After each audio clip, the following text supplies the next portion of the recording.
if one had to say how effective these rules have been so far in ensuring the protection of humanitarian professionals, this is obviously very difficult to tell because evaluation and assessment of the protective function of such a body of law depends on a variety of factors which cannot be easily gauged.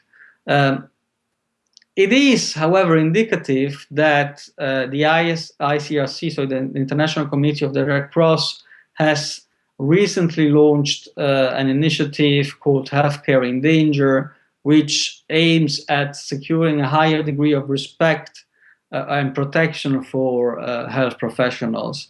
A similar campaign was launched by Médecins Sans Frontières, called Medical Care Under Fire. It is active since 2013. So it does seem like it is an issue which is worrying for organizations which are actually running these sort of operations. Of course, there are many different factors which influence the level of compliance with IHL, also with respect to the protection of medical personnel. The sheer fact that these fighters know IHL is already one of these elements. So knowledge of the law is one important factor. Also, the level of training these combatants have, the level of military preparation they have, if they have a solid and effective command and chain of command and control, if they have resources. For instance, if resources are a problem, of course, a party to the conflict which has limited resources might be more easily induced to pillage civilian healthcare facilities to obtain the medicine it needs to treat its own wounded combatants.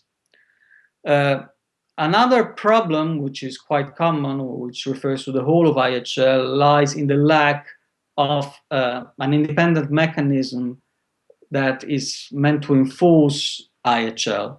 So we do have a number of international, we did have international tribunals. Now we have the International Criminal Court, which is the standing tribunal with its seat in The Hague, which has as one of its main tasks also the one of punishing individuals who have committed war crimes.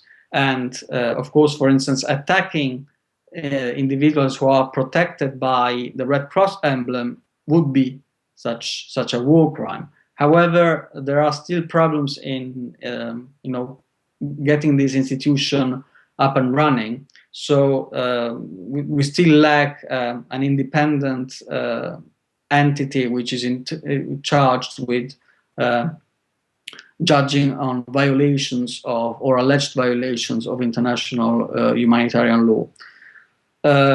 What is even more decisive, though, in my opinion, is that we must assume and we must wish that those parties which are engaged in an armed conflict have what I call a rational behavior, meaning that they need to recognize that in every situation, including a situation of armed conflict, some rules do apply, that it is not a situation in which everything goes, but that certain basic rules for the protection of basic values, such as human life, human health also, should apply also in situation of armed conflict.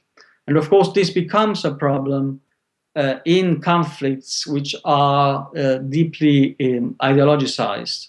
For instance, conflict fought along ethnic lines or religious lines, because in those cases, some of the actors at least, might not be willing to acknowledge that certain basic rules also apply in situation of armed conflict, and hence might not be willing to implement those basic rules.